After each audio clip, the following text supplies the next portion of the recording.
তাল পছন্দ করি না আমরা অনেকেই, কিন্তু তালের বড়া পছন্দ করি না এমন লোক কিন্তু খুবই কম।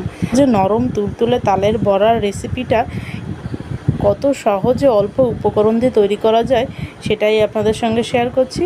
তো ফার্স্টে তালের পাল্পটাকে বের করে পরিমাণ মতো চিনি এবং অল্প অল্প করে ময়দা দিয়ে ভালো করে মাখতে হবে। এবার ব্যাটারটা নরম করার জন্য এখানে দুধ ব্যবহার করা হয়েছে, আপনারা চাইলে এখানে জলও ব্যবহার করতে পারেন।